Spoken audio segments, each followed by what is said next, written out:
Today, Herschel Greenblatt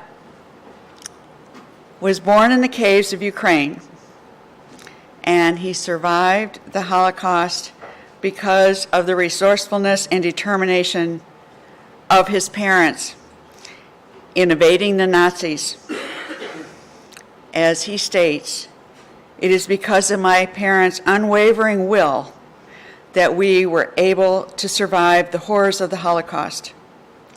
When the family settled in Atlanta, Herschel learned how to become an American as well as an active member of this Southern community.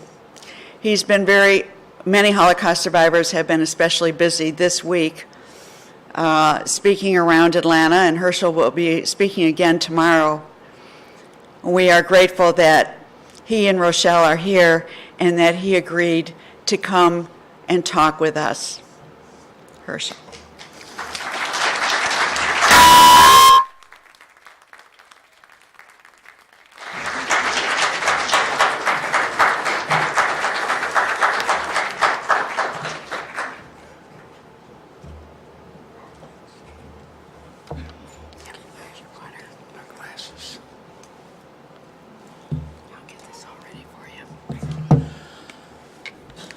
Shabbat Shalom.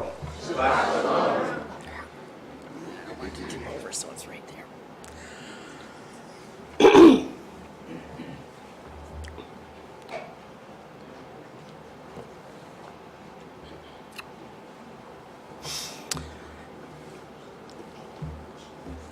Thank you so much for inviting me.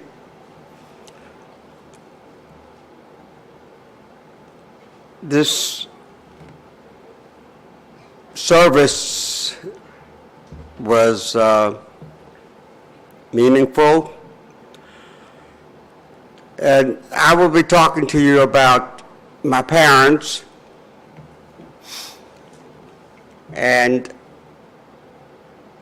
how they survived, how they resisted, and made sure that their children survived after losing everyone. My father lost his whole family. My mother lost some of her family. Her two sisters were able to leave in 1932 and actually went to Israel. I'm going to take you on a journey. We're going to go on a little journey together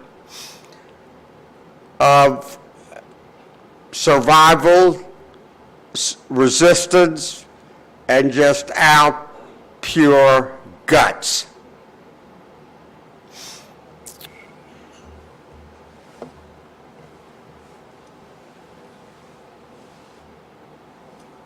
September the 1st, 1939. Hitler and the Nazis met with the Prime Minister of England, Neville Chamberlain, and basically said, hey, just let us keep the Sudetenland, a small country that we just acquired, and that's all we want. We want peace. Well, Hitler, the Nazis, lied. September the 1st, 1939, after Neville Chamberlain went home and told the British that we're going to have peace in our time. That was his exact words. September 1st, 1939, probably one of the greatest armies in history, invaded the small country of Poland. It took about 17 days, and in 17 days, an average of about 3,000 human beings were murdered.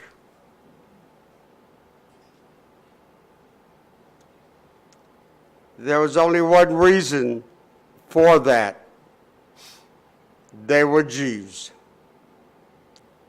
Ladies and gentlemen, there was no other reason why this happened.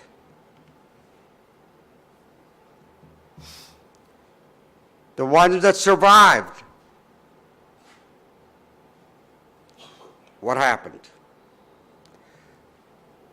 At first, Hitler and the Nazis wanted to control, wanted to make sure that there was going to be no resistance by the Jews. How do you control? Well, you put them into ghettos. They would take small areas of a town, city, surround them by electric barbed wire, vicious dogs, and probably even more vicious guards. They would cram 15, 20 people into a small room, men, women, children together, infants, and basically would starve them. The food was maybe a tiny piece of bread once or twice a week, and every once in a while, some warm water with some potato flavoring.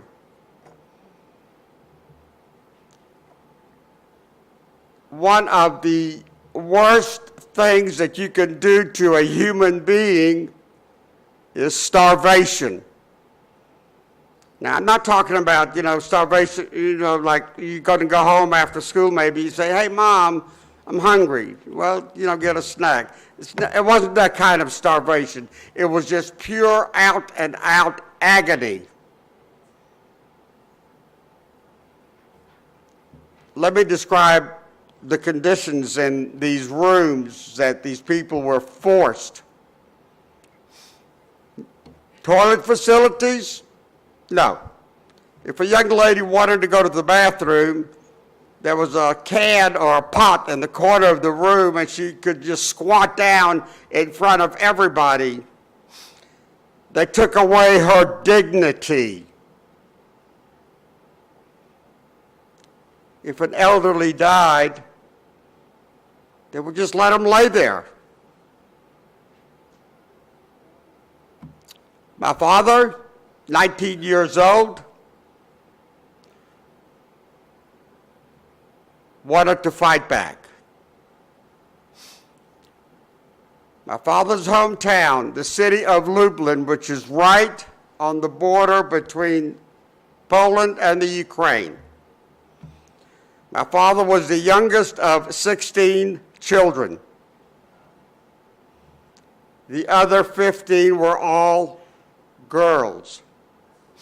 There was about 3 or 4 sets of twins. My father's 19 years old. He wants to fight back. He wants to do what he could possibly do against unsurmountable odds. This was one of the greatest armies of all time. And they were bound and determined to humiliate and destroy the Jews of Poland.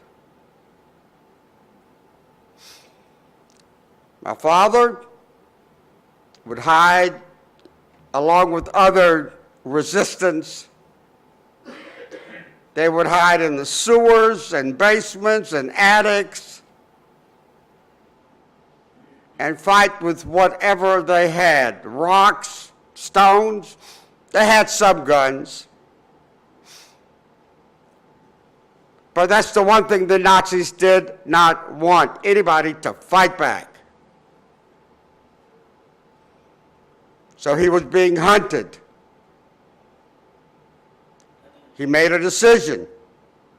He knew that if he was caught, he would be killed right on the spot. So his decision was to escape, to leave his home, to leave his family, never ever to see them again. Sometimes in the first part of November of 1939,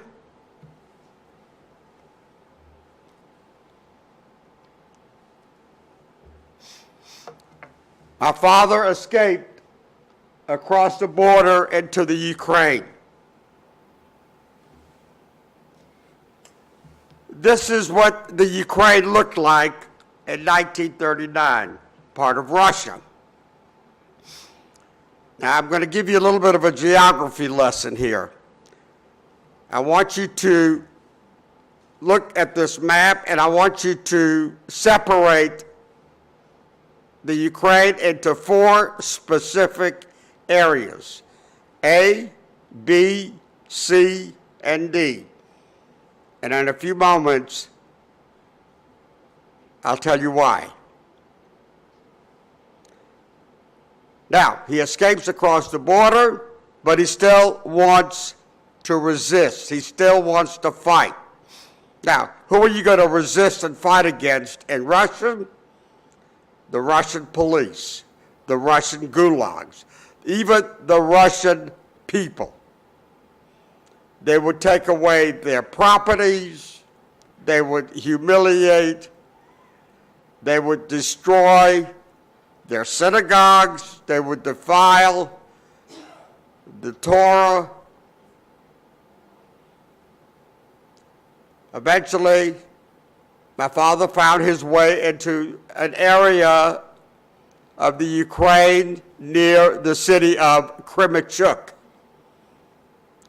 The city of Kremenchuk is about 50 to 60 miles southeast of Kiev.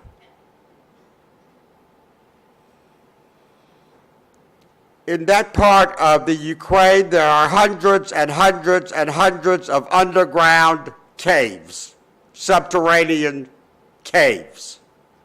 They go down for miles. They are wet, they are cold, they are dark, they are uninhabitable. But it has been proven that many number of Jews and Jewish families survived underground in hiding, at first from the Russian police, and of course later on from the Nazis. A young group of underground fighters in Russia, there was my mother in that group. My mother, her name was Manya. She was 18 years old.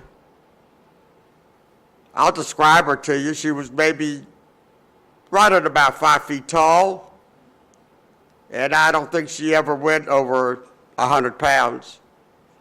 But ladies and gentlemen, there was no stronger human being ever. Now, my father eventually found his way to this group because he still wanted to continue.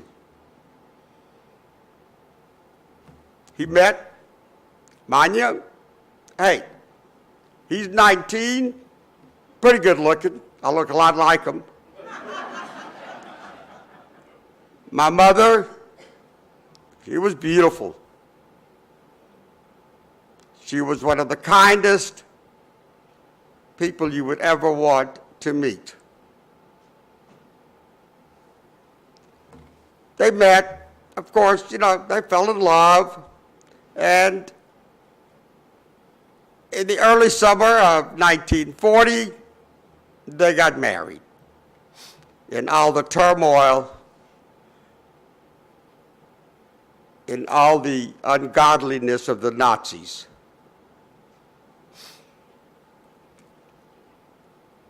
About a year later, underground,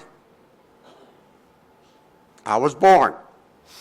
I spent the first year or so of my existence in the dark, and the cold, and the wet.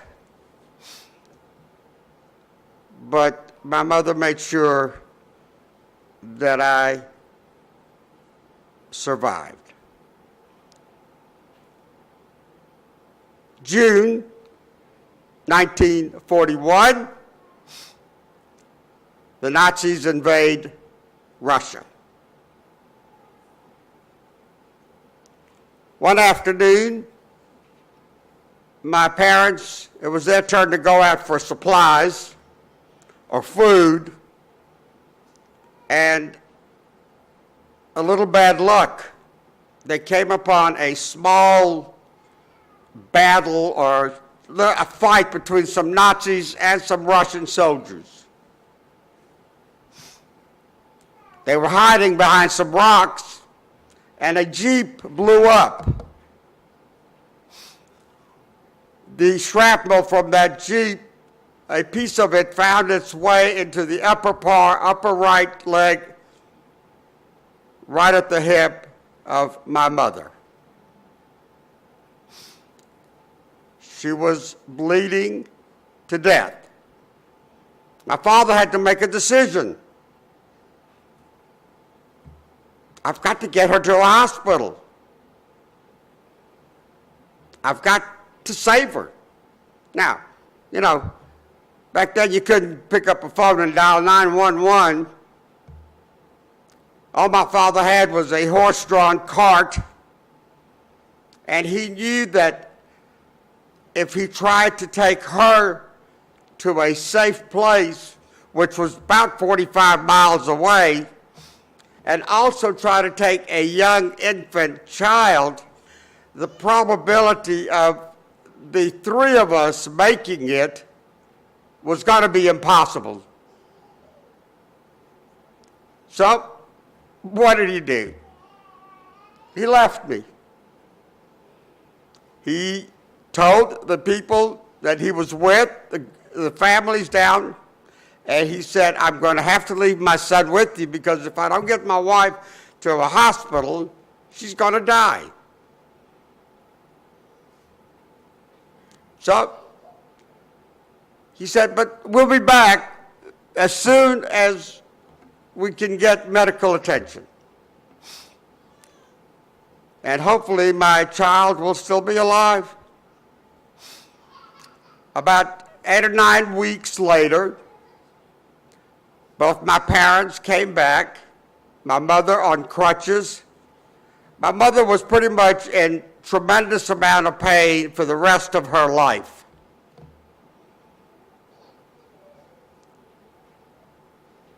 They came back, and as you can readily see, I was still alive. But the problem was, what can she do to help? What can my father do to help? Because he had to take care of her and an infant child. So they made another decision. That decision was to leave, to escape, to go further east. And where they went, in the bottom right-hand corner, the city of Krasnodar. From the city of Kremenchuk to the city of Krasnodar.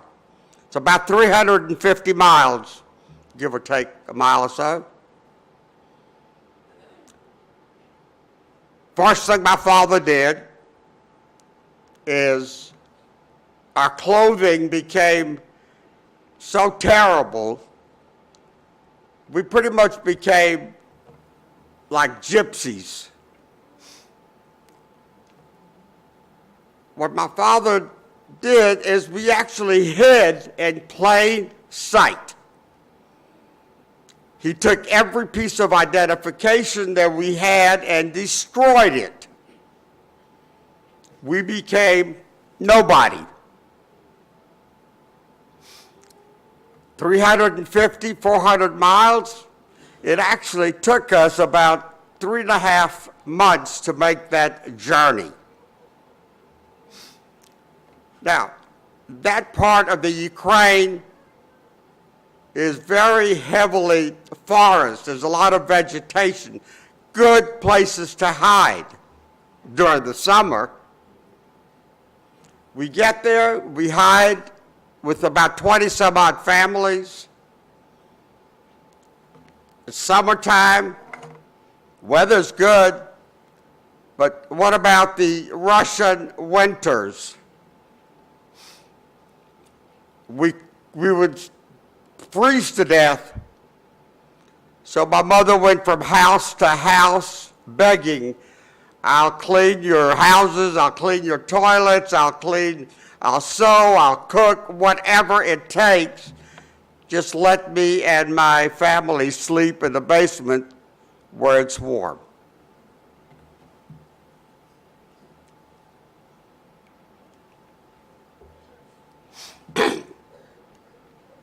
Now, as I said, my father liked to hide in plain sight.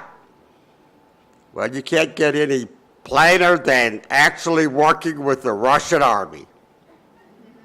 He took a job in a Russian training camp in the bakery. But one afternoon, he made an awful mistake. That was, he decided that he would take a couple of loaves of bread that he had just baked and hide them under his jacket and take it home to his family. Big mistake. He got caught. And for trying to take 2 loaves of bread home to his family, my father was imprisoned by the Russians. My mother did not know whether he was alive or dead. That was in March of 1943. In April of 1943, my sister Ann was born. So my mother, not even knowing that her husband was still alive, had 2 small children. And for the rest of the war, from April of 1943 till late 1945, she was on her own.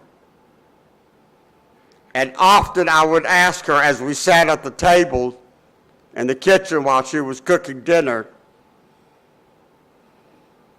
I asked her, how do we do it? How did we survive? And the only thing she could tell me was, because we had to.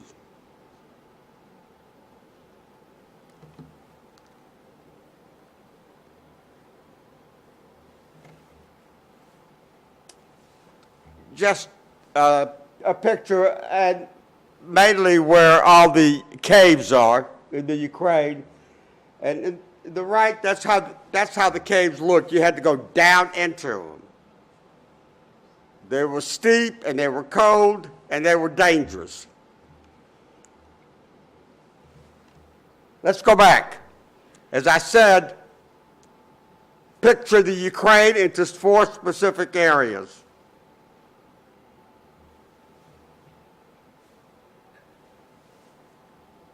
Next few minutes, we're going to talk about family and what happened.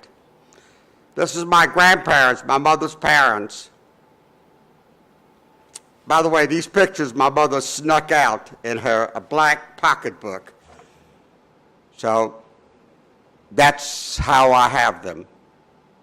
Now, I never got to know these 2 people. I never got the love of a grandparent.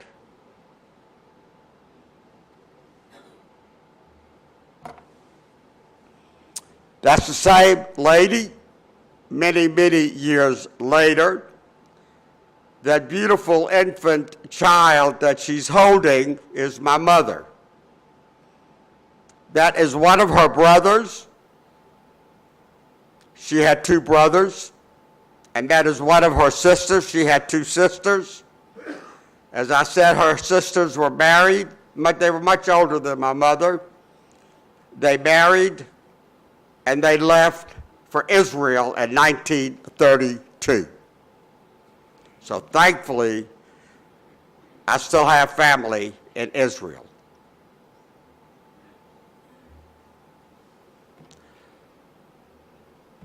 Separate the Ukraine. Now, the one thing that people don't realize is that at first Hitler did not want to murder anybody. He just wanted them to die on their own of starvation. And he said to the rest of the world, hey, take these Jews off our hands. I don't want them. Take them. Well, the United States wouldn't want them. South America, nobody wanted. Nobody in the world wanted them. Wanted us. So Hitler said, well, hey, if nobody wants them, I'll just kill them. I got plenty of machine guns. So he got a hold of Adolf Eichmann and said, come up with a plan. He did. And what he did is he enlisted about 3,000 German soldiers that were the worst of the worst. They were called the Eisenstattengruppen, the mobile killing machines. And what they did is he stationed, there was about 3,000 of them, and he stationed them in 4 specific areas of the Ukraine. And they would go into people's homes, into people's towns, and they said, tomorrow morning at 6 o'clock, you are to report to the train station or a designated area and bring all your possessions, bring all your valuables, bring everything, because we're going to repatriate. You're going to go to a nicer place. So everybody comes, and what they did is a lot of them were deported to other specific areas in the Ukraine. And for the most part, they would take the people in that area around their homes,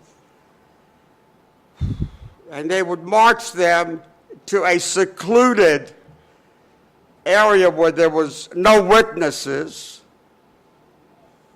and either the Germans or they made the Jews dig trenches about 8 feet deep, about 10 feet across.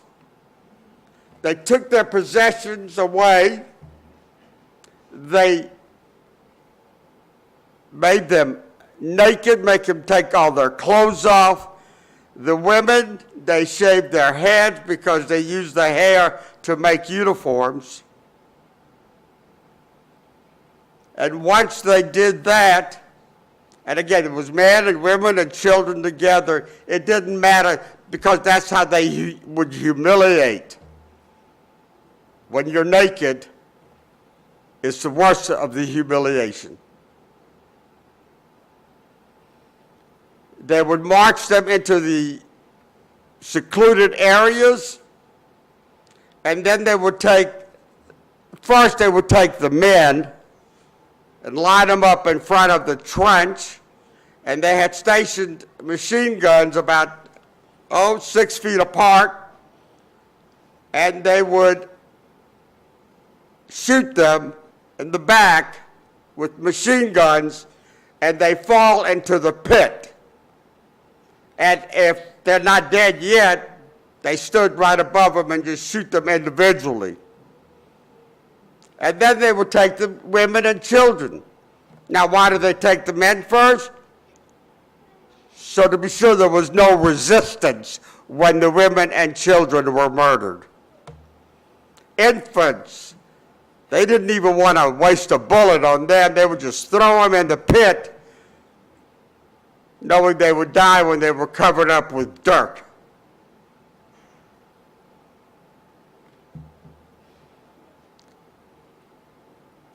On September the 29th of 1941,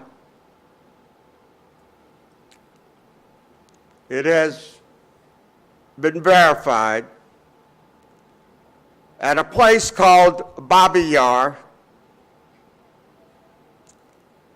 38,000 human beings were shot to death in a 48-hour period. 38,000. other than my mother and her sisters, my grandparents, her two brothers, their wives, and their children were murdered, shot in the back for the one simple reason that they were Jews.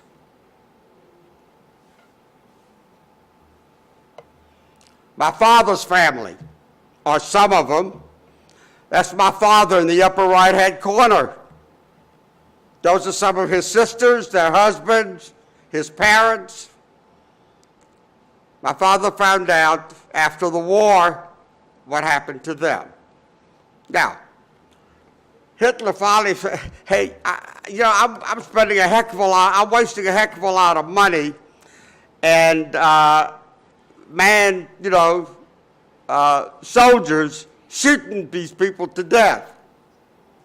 I can't afford all these bullets, so let's come up with something else. So here comes Eichmann again, and in January of 1942, at a resort called Wannsee, southeast of Berlin, which was the home of a prominent physician, Jewish physician, he gathered about 20 of the hierarchy of the German government over lunch. They had lunch, and they sat down and with their wine and laughing and cussing about the Jews. It took about, an hour, a little over an hour and a half. And they voted, and they came up with what is called the final solution. What was the final solution? Concentration camps. Gas. Crematoriums. That was going to be faster. So they opened up these camps, Auschwitz, Birkenau, Bergen-Belsen, Dachau, Sobibor, Belzig. And they also built a brand new one outside the city of Lublin called Majdanek. Majdanek concentration camp had it all. They had the gas chambers, they had the ovens, the crematoriums. They were prepared. So they went into the ghetto of Lublin and told the people, hey, now these people have been there for a couple of years or so, and said, we're going to take you out of here. We're going to take you to a nicer place, a factory. You've got to be able to take a shower, get cleaned up, get food, and we're going to work together.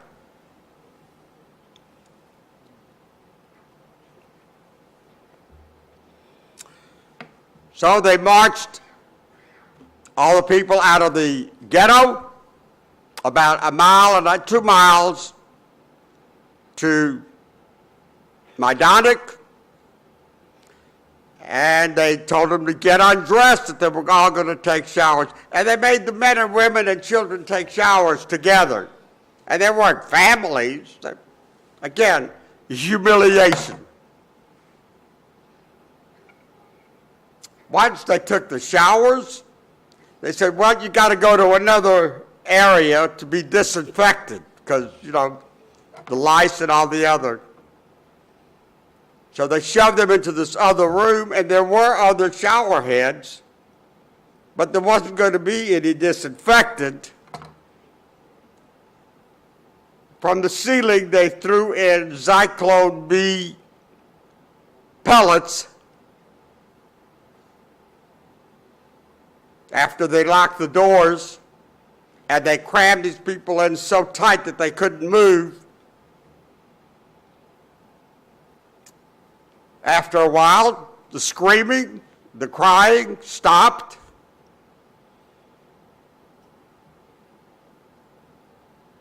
They took the bodies to the crematoriums, to the ovens, and burned them. Ladies and gentlemen, everyone in this picture other than my father were gassed and their bodies burned in the crematoriums of Majdanek concentration camp. Now, when you're in school, you're taught about the Holocaust.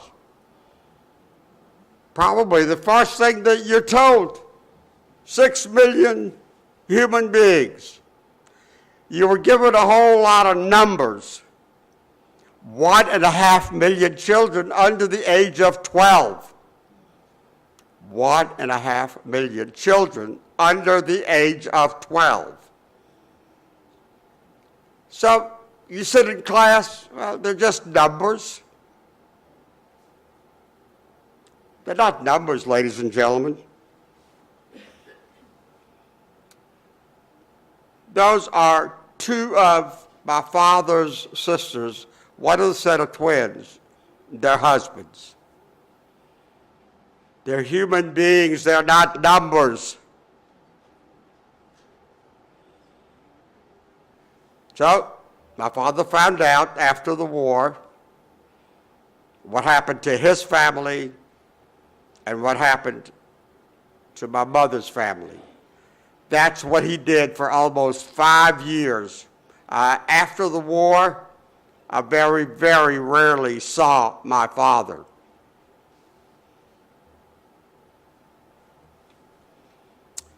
Let's go back to our journey. September 1945, after the war ends, my father's actually released from prison. Weighed less than 100 pounds, and by an underground way found his way to my mother, myself, and my sister. This picture was taken in late September of 1945. Well, the war's over. Hallelujah. Well, not so much for the Jews of Russia. Stalin, communism, the Iron Curtain, the Red Purge, the gulags. What Stalin needed was workers, communism. Who better to enslave as workers? The Jews. So things weren't going to be any better for the Jews after the war in Russia. My father and about 20 other families made a decision. There was 184. Now these numbers is what my mother wrote these numbers down. It's not numbers that I pulled out of the air. 20 some odd families, 184 people from the age of 2, which was my sister, to the age of 93. My father was able to get a hold of 2 boxcars, cattle cars, a train engine, and decided to escape. Where to? After the war, the United States, Britain, France opened up DP camps, displaced persons camps. They were old German army camps for the most part. The nearest one that was safe was 1,800 miles away outside the city of Salzburg, Austria. It was called Beth Bialik, a dilapidated, bombed Most of the barracks didn't even have a roof, but it was taken over by the United States Armed Forces because people had to be saved. A lot of people don't realize that after the war, what happened to the hundreds of thousands that did survive the concentration camps, or survived the forests, survived hiding. They had no other place to go. Their homes were taken away from them. Their property was taken away from them. So all they could do was go to these DP camps, displaced persons camps. Now, 1,800 miles by train, what, a week at the most? It took us 9.5 weeks. And all we had was what we wore. We could only travel under darkness because if the Russians caught us, they would lock us inside that boxcar and set us on fire. That's what they liked to do. No toilet facilities. If you wanted to go to the bathroom, you just squatted down because you couldn't get out of that boxcar, because if you did, if someone got lost, that was it. We were covered in human waste, lice, roaches. If one of the elderly, and they did, passed away, we couldn't even give them a decent burial, a decent funeral. The bodies was just thrown off the train.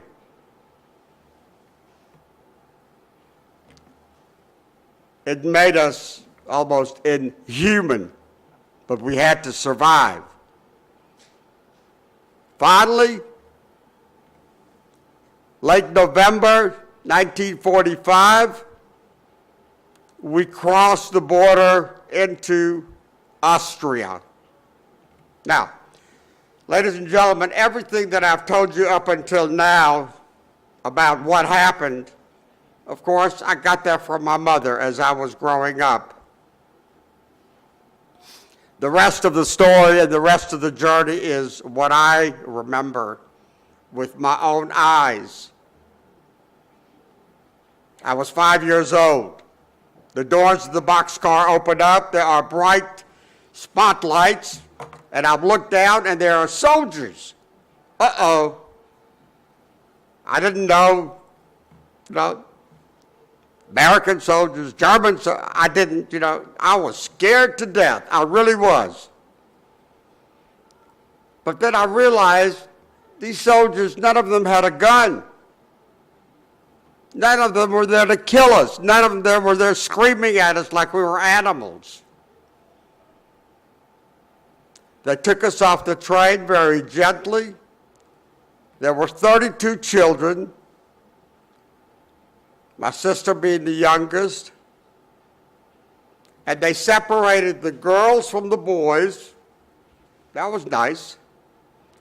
And they took us into an infirmary where there were American Army nurses. It was a very clean, white room. It was fantastic. But we were covered in waste, human waste, roaches crawling all over us, lice crawling all over us. They took the clothes off of us, got us cleaned up, and then they started spraying us with a delousing powder. They had this, like you see the exterminators. And they sprayed us with this delousing powder. And then the bugs and the roaches and the lice started falling off of us.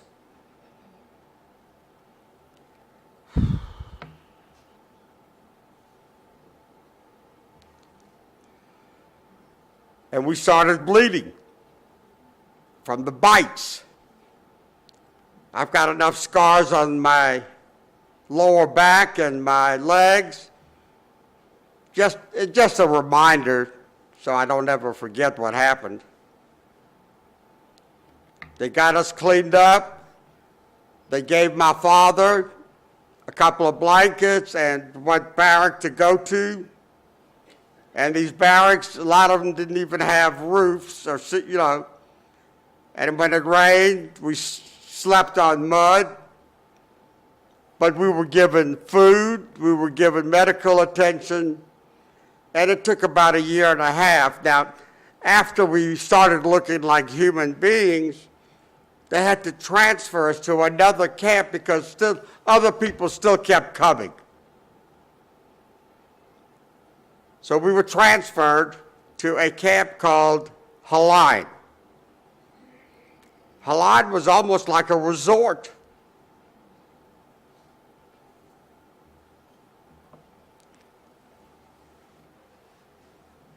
That's me on the left the day before we were transferred. I got clothes, and I looked human. My mother said that day that we crossed the border, I weighed 18 pounds as a 5-year-old. Picture on the right. Well, that's my mother, myself, my sister, and my little sister, Ethel, who was born in the DP camp of Austria, along with thousands and thousands of others. There were more weddings, more births than you could ever imagine.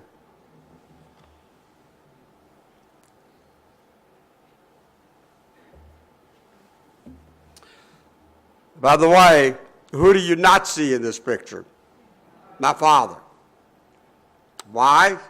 As I said, he spent more time searching for family that he never found.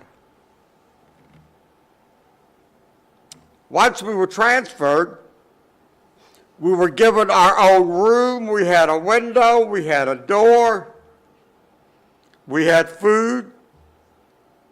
But what we did not have was necessities, knives and forks and sheets, plates to eat off of. That you had to buy. You had to buy that. Nobody's got any money. So, what does my father do? Well, he does what he does best. He went underground again and formed a group of friends, black market, and buy cigarettes and whatever necessities they would sell and they would trade. And he did a pretty good job of it. This next picture is one of my favorite pictures. That's my father in the background. And those are the gentlemen that he worked with underground. And he lovingly called this his office. It was a beer garden outside the DP camp. And that's him in the background. He loved his beer.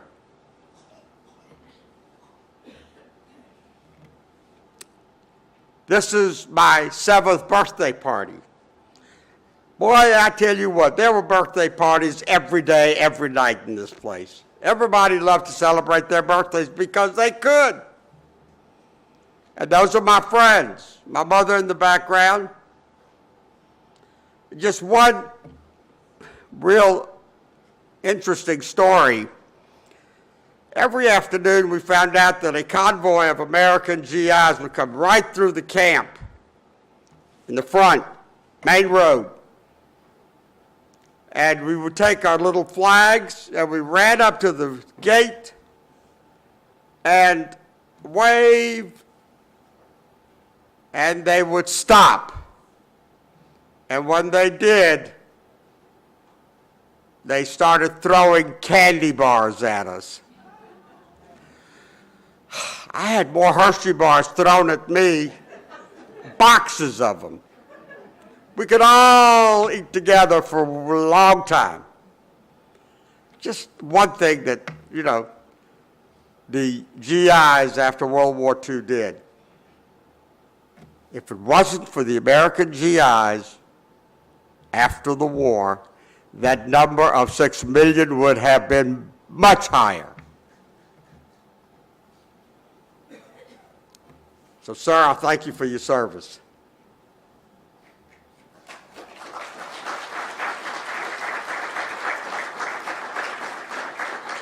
Now, our hope and our prayer, of course, was to go to Israel. That wasn't going to happen because Ben-Gurion announced independence, there was a war, and the British said, hey, nobody's getting into Israel. And we were told it would be another 8 or 10 years before we could get. Now, we'd already been there about 4 years. My mother said, no way. I'm not spending another 8 or 10 years. Now, she wanted to go to Israel because she had sisters there. But she decided to sign up to go to America, to go to the United States. We were eligible. It took us almost 2 years for that process.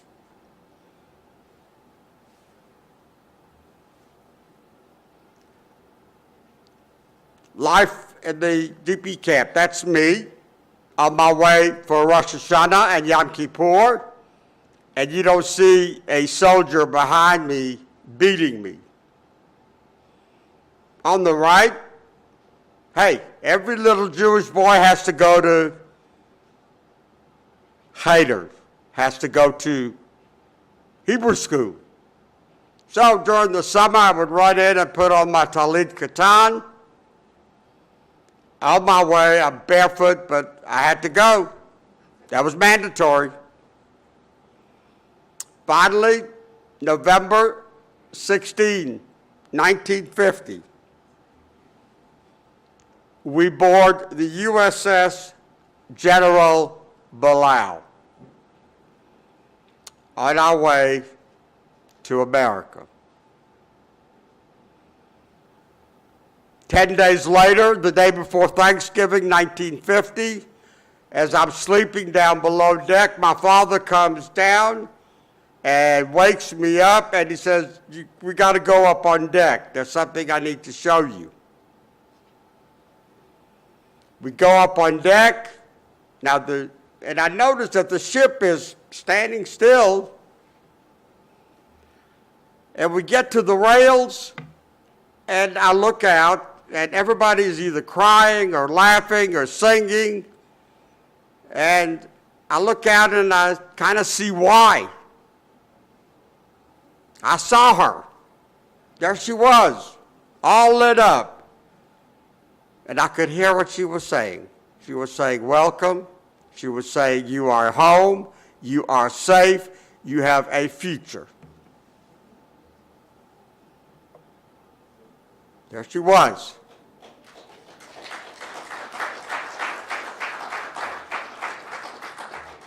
They take us to Ellis Island. They separate the three of us and put us into another room. I didn't like that. I didn't like being separated from my parents, but my parents had to go in and be processed in. But as we sat in this room with the other children, in walks the Red Cross volunteers, and they put down this big tray in front of all the kids. The most wonderful thing you could possibly imagine. Donuts.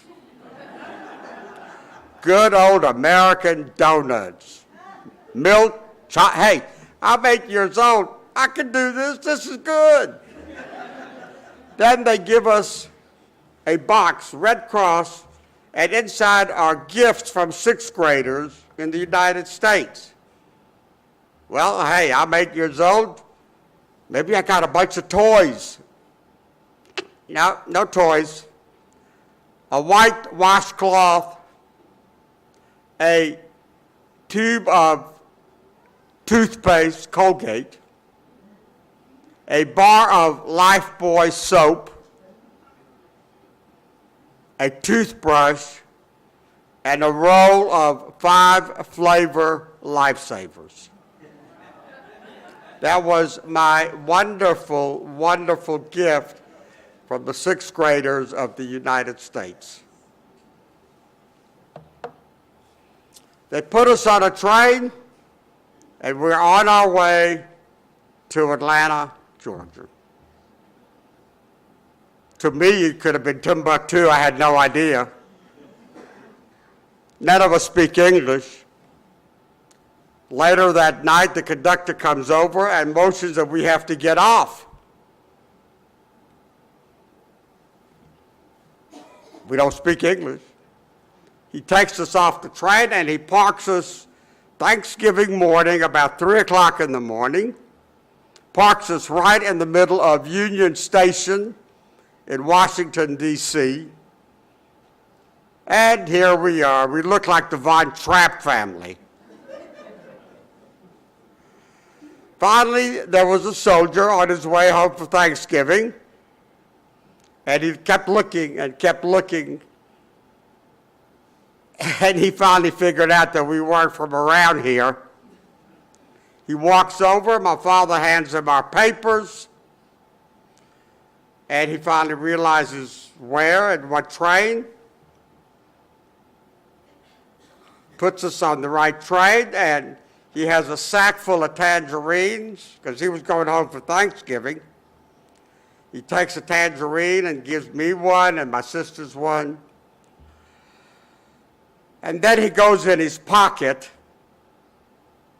and he takes out a beautiful, brand new, shiny 50-cent piece and hands it to me.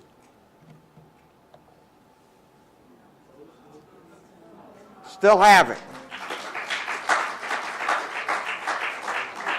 Still have it. For the simple reason just to remind me of what the GIs did to save thousands and thousands and thousands of human beings after the war. We get to Atlanta. They put us up in a hotel for a couple of days. And by the way, that's my green card with my Russian name. November the 25th, 1950 is when I came to the United States. They finally said we have a sponsor, a family, right there where Turner Field was across the street. And it's a little 3-room apartment above their home.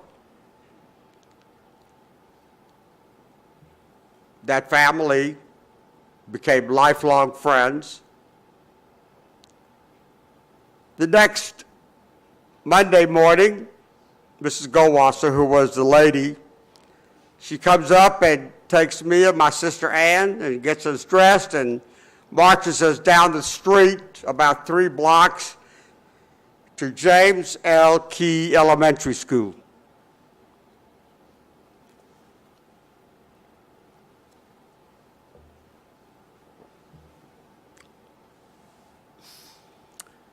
We sit in the principal's office. My sister is taken crying and screaming.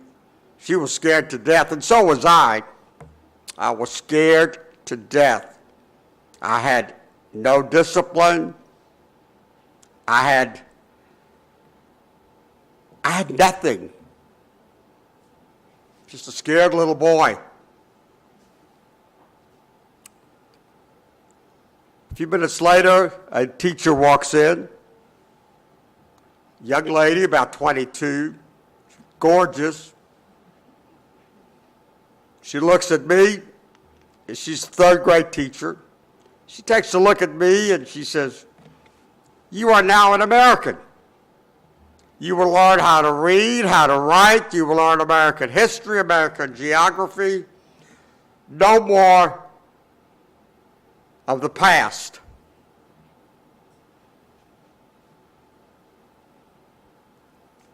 That teacher walked me down the hallway, holding my hand.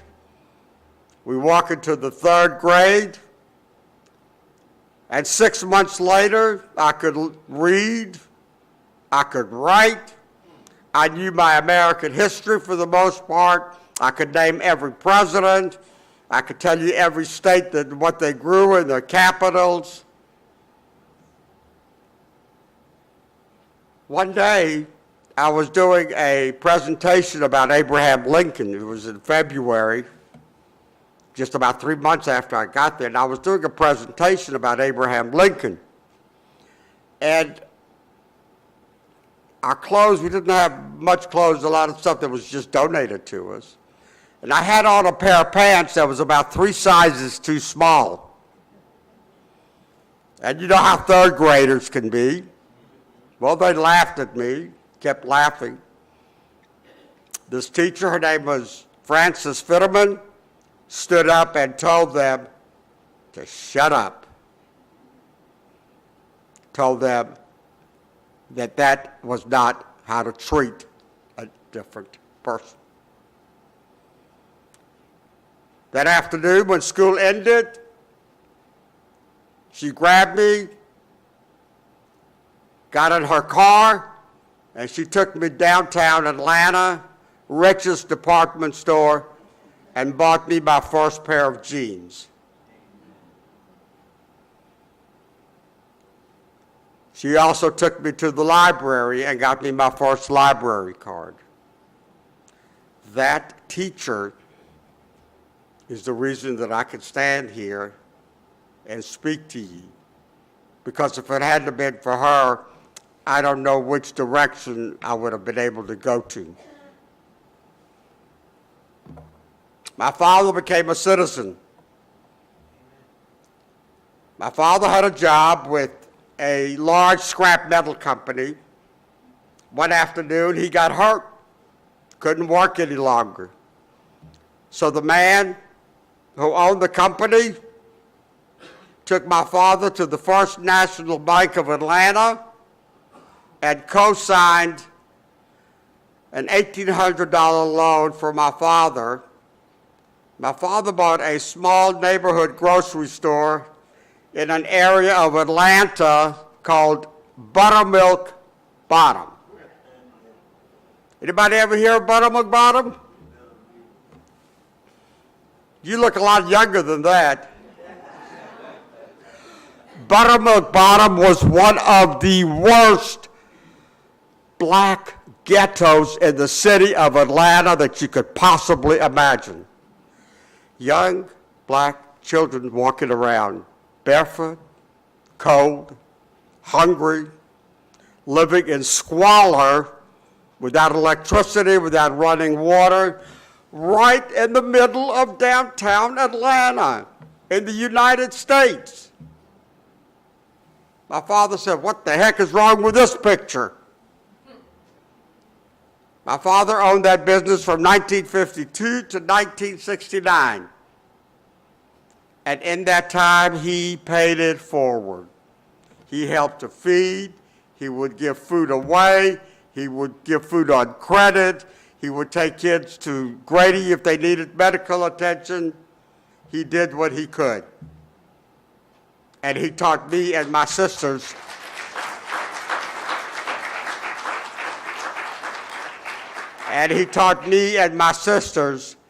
to be the same type of person.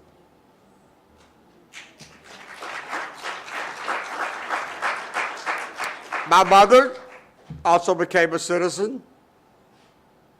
She was in a lot of pain most of the time, but she did her part. My sisters were very much involved in the USO at Fort Benning, and they would bring soldiers home. Matter of fact, both of them married one. And my mother would cook for Shabbat. I remember one Friday night, there was about 19 soldiers at my mother's Shabbat table. So that's the type of person my mother was. Oh, and by the way, that teacher that I was talking about, she's still around.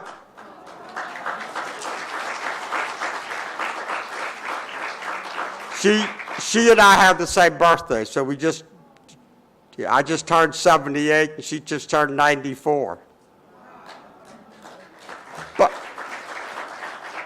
and whenever we get together, she still has this thing about putting her fingernails into my upper, and while she did it, she smiled, as I was in her class. Like I said, she gave me the discipline that I needed. Now, I said my father owns his business. One afternoon in 1963, I walked into my father's store. It was my job to drive him home because he never drove a car. His nerves were shot. And I walk in, and he's having a conversation with this gentleman. My father's broken English was, oh, you should have heard it. You could, and this gentleman that he was talking to, I mean, he spoke beautifully. And the two of them just had a ball, talking and laughing.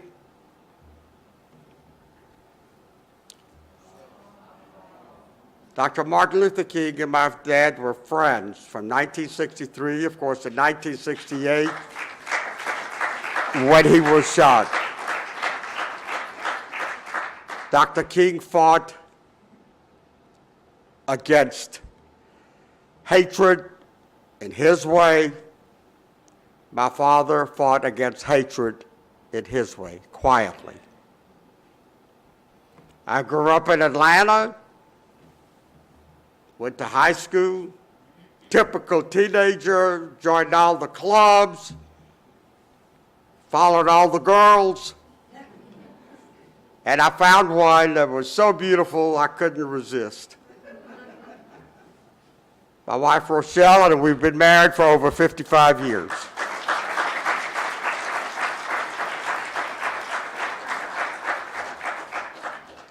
I became a human being. Took a job as a salesman, retail, worked for Macy's for years, worked for Haverty's for years. And finally, I have a family.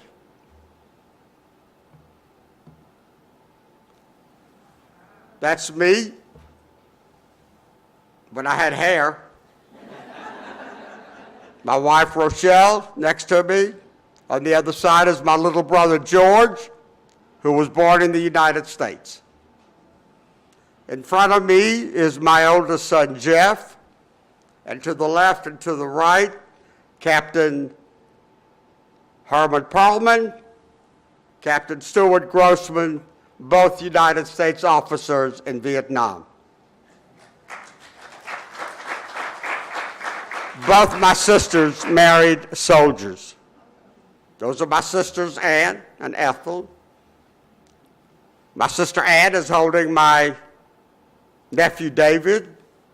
David has grown up, and he is now Dr. David Perlman, professor of medical ethics at the University of Pennsylvania School of Nursing.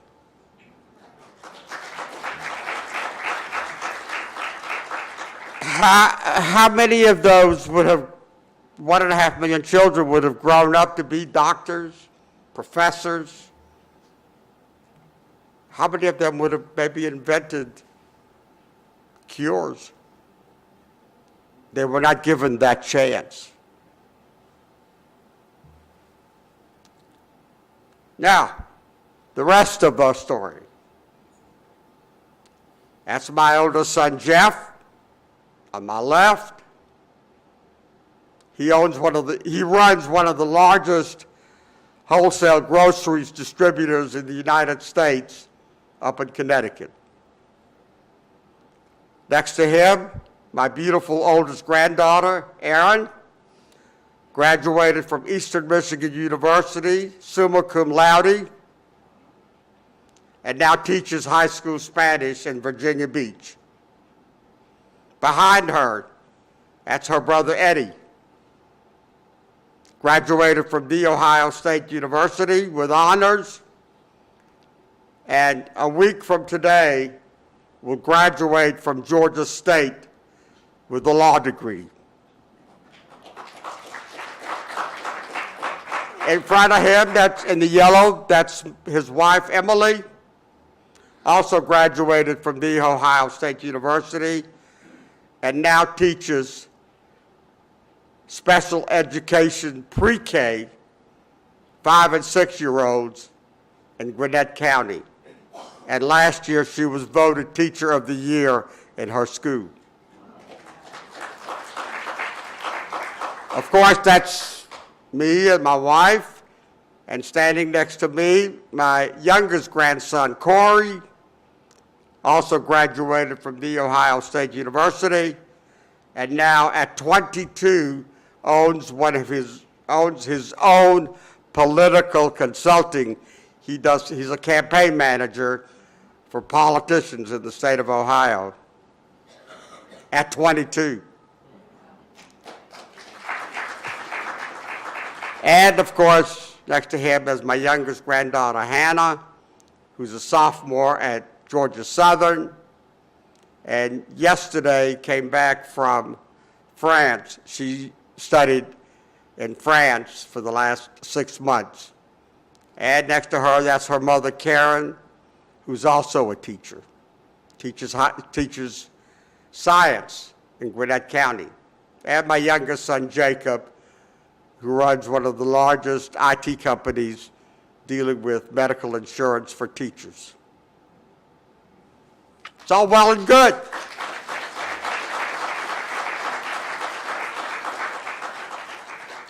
Now, ladies and gentlemen, if you think that I enjoyed standing up here and telling you how my family was murdered, you're mistaken. I didn't enjoy telling you about that. But I had to. When I talk to school children, and that's who I'm talking to now, you adults, I don't know, you might be far gone. I ask the school children, and I talk to thousands of them every year at the Bremen and all over the state. And I beg of them 3 things. Promise me. Number 1, respect your parents. My parents did for me to save me. Number 2, respect your teachers. Your teachers will do for you what my teacher did for me. They want you to be a decent human being with a good education. And of course, number 3, and the most important thing, respect each other. If you're in school, don't be a bully. Don't. If you see something wrong, if somebody is doing something wrong, don't just be a bystander. That was the problem. There were bystanders. They didn't care. So don't be a bystander. Do something. Take that person that's being bullied and be a friend. If you do that,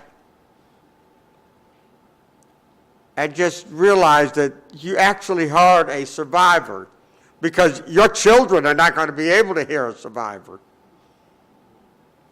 We're getting old. So that's all I ask. By the way, not only am I a grandfather, but I'm also a great-grandfather.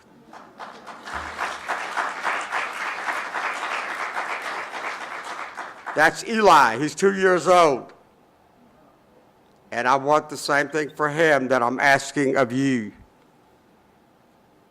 Young men and women, you are the ones that are going to be, that need to be able to say, yes, I heard a survivor. Yes, it happened, and I cannot let it happen again. Thank you.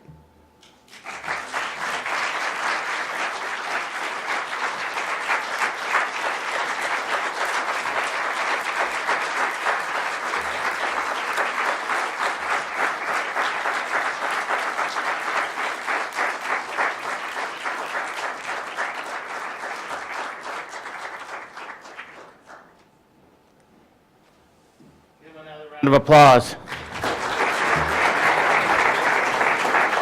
Thank you so much. Thank you. God bless you. You may be seated. Yeah, it's when I hear his story, it reminds me of what my father told me about our family. In New York, where our family has a family plot, we were fortunate. Many of my family came out just before the Holocaust. My grandfather came over when he was 11 years old. But we have a memorial in the back of the cemetery, and it has a list of names on it. And that would have been what back then would have been first and second cousins, and there's over 200 names of family members that were lost in the Holocaust. And if you look at our whole family, it was over 2,000. In the 1980s, when Russia was falling, and I was getting ready to graduate college the next year, our school was leading a trip to Russia.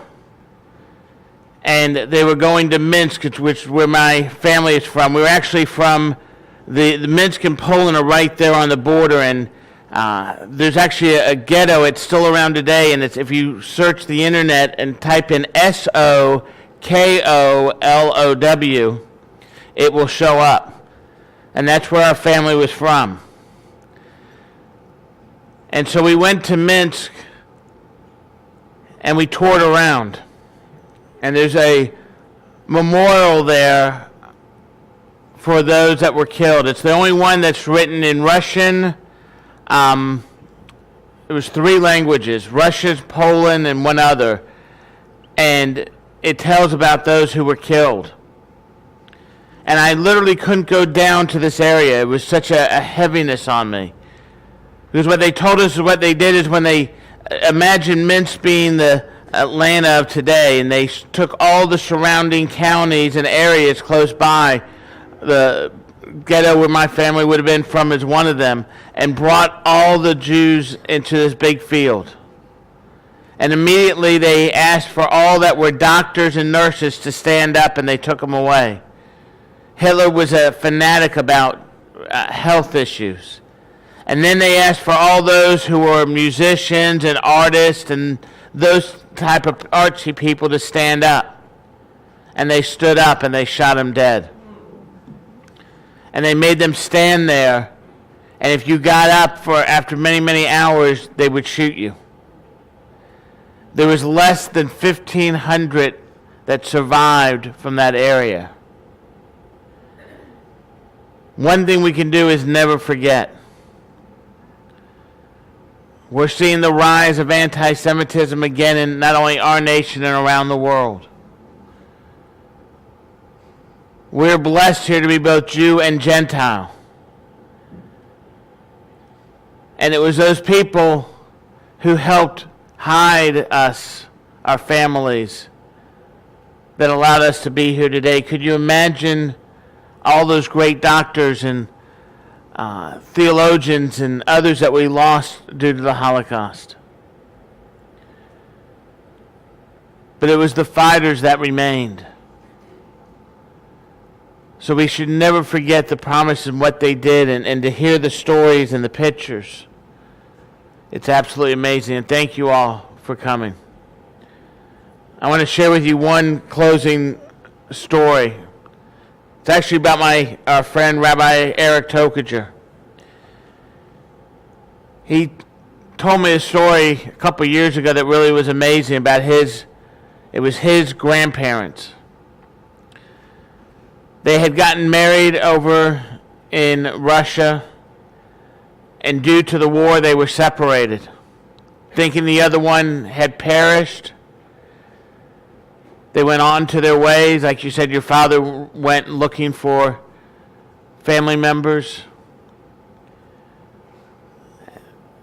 By chance, both of them came to the States. Neither never remarried. And if you're in New York, you have friends and they would get together. And they were telling this man about this woman that he should meet. And he finally got up enough nerve to go to the event they were having. And when they got there, that woman that they thought would be perfect for him was, because it was his wife. And they were able to reunite. You know, back then we didn't have the internet. You couldn't look up on Facebook your friends and family.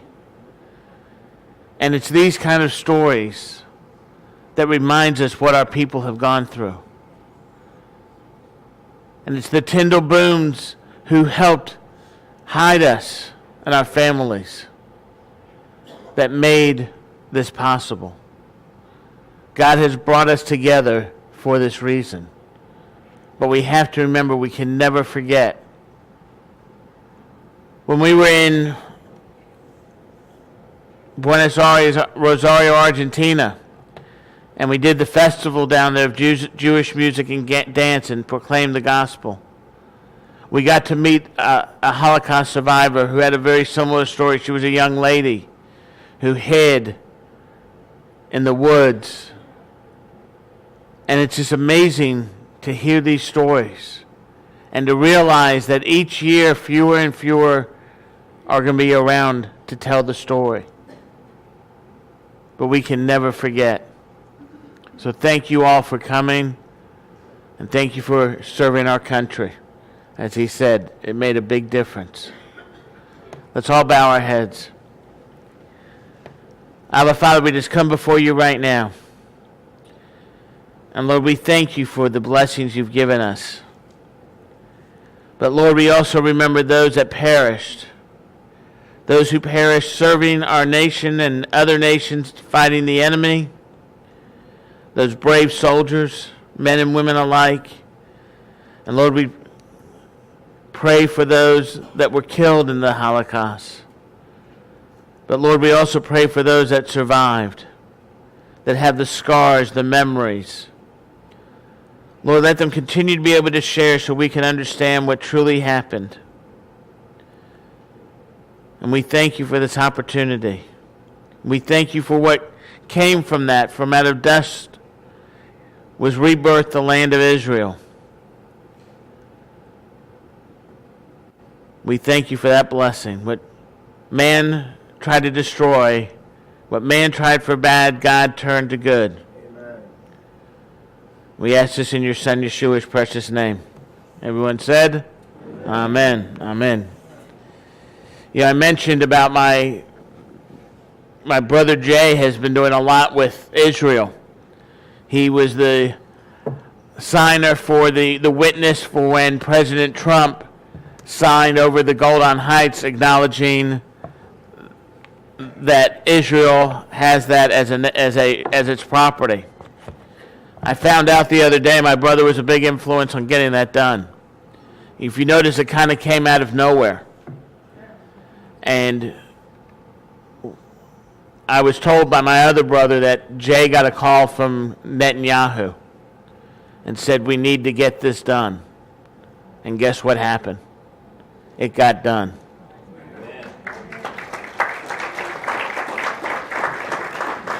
It's an amazing time we're living in, as the Messianic community is becoming more and more mainstream. The Prime Minister of Israel asked a Jewish believer, happened to be a good lawyer, not only to talk to President Trump, but to defend Israel in the World Court. Jay and his organization has gone to The Hague twice defending Israel against false charges. They could have picked any lawyer in the world, but they picked my brother. I remember when Jay was over there one time and they had a security guard with him, and the guard said, so do you want to know about your family? Now you might ask, why would they know about our family? Trust me, when you're doing stuff for the Israeli government, they know about your family. And we knew that we were related to Nukum Sokolov. And that name kind of rings a bell, or maybe it doesn't. He was the co-writer of the Balfour Declaration. And we had two great uncles that were very influential with that, and they also headed up the newspaper in Israel and in Europe, and were a very big part of that. And there's a book that they had reprinted that from Nukum Sokolov, and it's amazing because when they were talking about the rebirth of the nation, and they said, who is considered a Jew? It actually mentions about Messianic Jews as being considered Jewish. So we didn't lose our Jewish identity. If Hitler came here today, I would have a star on myself and be going to the chambers. We can be proud of who we are and who we associate with, because we serve a living God. And what man will try for bad, God will always turn to good. Amen?